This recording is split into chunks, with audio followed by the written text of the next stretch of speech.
Ladies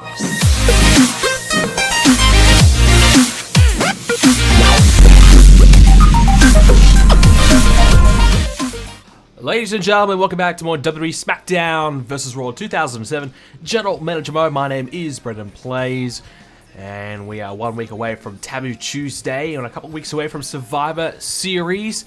And let's take a quick look at last week's Raw. Not a bad show, 3-star rated, but again, Smackdown just doing one better than us. They just continue to do better than us, and it's a little frustrating at the moment. We just can't seem to quite get things right. Here's a few things we have to kind of focus on. The contracts, I think we might have re-signed most of those guys for those contracts. So I think we're pretty good at the moment. We've been able to re-sign everyone, and we should be good for the next 3 weeks, which is pretty good considering we've been really strapped for cash as of late. So that's a big, big relief that we can kind of sit back and be okay for the next few weeks. Here's our rivalries. Batista and Kurt Angle still going strong. Edge and Rob Van Dam as well. Cena and Randy Orton going pretty good as well. And also we start a small little tag team rivalry again with Chavo and Eddie and the Big Show and Kane. What we want to do is we want to kind of pull Randy Orton and Edge out of their rivalries. We're going to wait until Survivor Series so we can play it out to try and get the full extent of these rivalries. So when we come into Survivor Series, we have some strong rivalries there, and we can kind of get the best ratings we possibly can. We're going to pull those two out after those rivalries, and we're going to stick them in a tag team. We'll kind of get them for the tag titles, and we'll kind of go from there. Shelton Benjamin and Matt Hardy, that's a new rivalry we're going to start as well. We do have a few names we can use and throw into rivalries whilst we wait as well. Obviously, our women's rivalry kind of ended abruptly. We didn't really want that to end. Unfortunately, it did. So, I mean, we can kind of get that going again. The problem is, we just kind of been struggling to really get a good women's rivalry going. Obviously, we kind of used all our women up.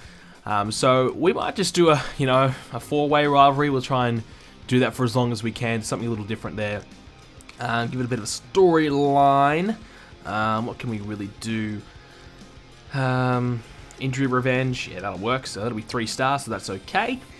And so far, so good. Anyone kind of upset a little bit on the roster? Let's take a look again. So Tori Wilson lost 6 matches in a row, so she needs a win. Chavo needs a win as well. So we could obviously turn the morale off again, but it didn't really work because she's on a losing streak. She just loses again the next week. She's obviously going to still be upset. So it doesn't really quite work for every single circumstance, which is a little bit of a problem. But this week on Raw, let's go take a look. So we are a bit strapped for the cash, but we might just kind of take a week off from the money, and because we don't really need the money this week.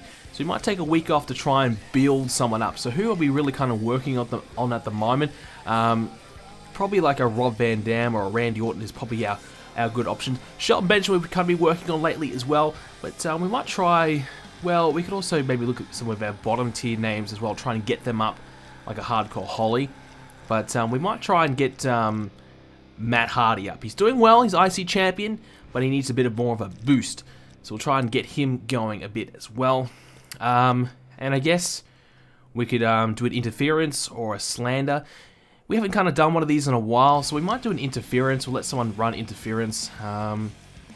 Should we send someone like a Hardcore Holly, or should we send a big name? The big names, we kind of got a bit of fatigue there, so try and avoid that. So we might send someone like a JBL. We'll send him over there, let him score, stir up some trouble there over on the Smackdown brand. This week, we kind of did the big Fatal 4-Way last week. We might kind of turn that into some tag team action. We'll do something a little different with a Tornado tag team matchup. We'll have Batista. He could team up. Let him team up with Randy Orton to take on John Cena and Kurt Angle. So that should be a good. Kurt Angle obviously winning the championship back last week. We'll see how he goes this week. That'll mean we can do again Rob Van Dam and Edge. We might try and switch it up a little bit. We might even play this match this week. The backstage brawl. We have done the bar brawl in the past. Not sure if we've done the parking brawl in this series, so we might do that. We might focus on that this week. So obviously we are spending a bit of money this week. We can afford to do it because we've got a few weeks to kind of leverage with. So whilst we have a chance to kind of spend some money, we're definitely going to take the biggest advantage that we possibly can. We're going to make the most of that opportunity. So as well as that, we have a tag team match we kind of want to do. Yeah, we'll do another tag team match. This time we'll do the women's because we just started that Fatal 4-Way women's rivalry. So we want to kind of have that continue on and begin. So we might have Trish can team up with Melina to take on Lita and Tori Wilson. So we can't really up the ante any much there, so we'll kind of just stick with that. Obviously, Trish is doing pretty well as a champion, but the rest of our women are in that mid-range, mid-range mark. So it'd be also really nearly worth trying to boost up Melina in the future as well. But I think right now Matt Hardy might be the best option for us. Speaking of Matt Hardy, we'll do a one-on-one matchup between Matt Hardy and Shelton Benjamin. Makes sense, obviously a new rivalry, so we can get away with just a singles match there. And obviously that leads us with our tag team rivalry to kind of focus on. So we'll do Big Show and Kane. I know we've kind of had this going on for such a long time. We've done it over and over and over and over again. But we just have to kind of get through for a few weeks until we are prepared and we're ready. So our final match, JBL versus Hardcore Holly. Hardcore Holly, I mean, obviously we brought him in. He has a good overall. That's one of the reasons why we kept him. But I think maybe once his contract runs out, we might even think about bringing back Johnny Nitro. I'm not sure yet. Maybe it's possible we could even try and make a trade. I know some of you guys have been suggesting some trades to do, and I'm certainly considering a number of them at the moment. But you can see we're kind of struggling with some star power a little bit, trying to lure anyone over. But maybe a trade, JBL and Hardcore Holly. Two guys aren't quite doing anything. I mean, who could we possibly get? A Chris Masters. We could do a JBL and Chris Masters straight swap. He has an overall of 87, so obviously that means he's far better. He's actually pretty good in this game. 87, that's pretty good. That's the same with Booker T, so that's all you need to know. So that's pretty impressive. We could even try and trade a little higher, and maybe we'll try and get a Bobby Lashley. I'm not sure if they have a full roster or not. We'll see. So they don't. We can actually make that trade, but they're not interested in that. So we'll try again. So 74 and a 60. They're not quite that interested in trading up for an 83. No surprise there. You could go for maybe a Ric Flair. A Ric Flair trade, that could probably work. A 78 for a 60, 74 and a 60. That would probably work, that trade. So Booker T, we could probably go without him. So maybe we can Nature Boy Ric Flair on. That'd be good. Someone for the mid card. Someone different. We'll see if that works. It might work. There you go. So it's trade accepted. And what that means is now we are a superstar short. We can bring Johnny Nitro back in. So we might bring back in Nitro. Now, I don't know how Ric Flair's contract is, so we probably should have checked that before we brought it in. But he's got 19 weeks. That's a great freaking trade. That is going to be a huge money saver for us. So that's a really, really good trade. I didn't even check that, but that's actually really freaking good. So I think Holly and JBL, they probably would have only had a few weeks left on their contracts.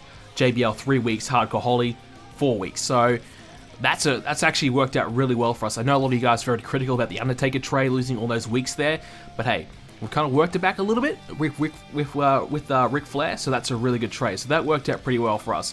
Bringing in Nitro as well. I mean, we've already had Nitro on the show a number of times, but also if we kind of want to make another trade in the future, we can kind of use Johnny Nitro as a bit of a leverage bargaining tool there if we want to trade someone out again. So we've got Ric Flair at 78. That kind of boosts up our roster. It's better than having, JBL. 74, kind of JBL's kind of done everything he can possibly do on the show. So I kind of actually want to play as Ric Flair now. So we might even change what we're going to do. Ric Flair versus be Johnny Nitro, wouldn't it? So maybe we could even really switch that around somewhere. Oh, we need to switch this up. Oh, we did JBL's the interference, didn't we? So we'll have Ric Flair do the interference instead. Go and interfere on his old show. That'll be interesting. I did want to play this backstage brawl, though. But maybe next week we'll focus on Ric Flair. Give him a startup match against Nitro. And maybe next week we'll play as Flair. But I'm very happy about that trade. Actually, really, really happy there. So that's very, very good. I kind of want to play as Flair. You know what? Screw it. We're going to play as Ric Flair. Someone new to the roster. Even though I wanted to play that backstage brawl, let's play as Ric Flair. Alrighty, here we go. So here he comes, the Nature Boy Ric Flair. The dirtiest player in the game, joining our roster here on Raw. Like I said, really, really pleased there. So we've got lots of weeks on his contract. A better popularity than Hardcore Holly and JBL. we also give SmackDown someone who has 60 popularity as well, so they're going to use them, and effectively they're going to kind of bring the ratings down as well. So really, overall, it just kind of benefits us as a whole. So Ric Flair is back on Raw. I would have liked probably Bobby Lashley or someone like that, a little higher, but, you know, in 2 or 3 weeks' time, if Flair gets some wins, we could get him up to 80, so I think it's a good trade. And his opponent, we've had him before here on Raw a few times, well, you know, for a while. Johnny Nitro back on Raw as well, so obviously we've got rid of Nitro just to kind of freshen things up.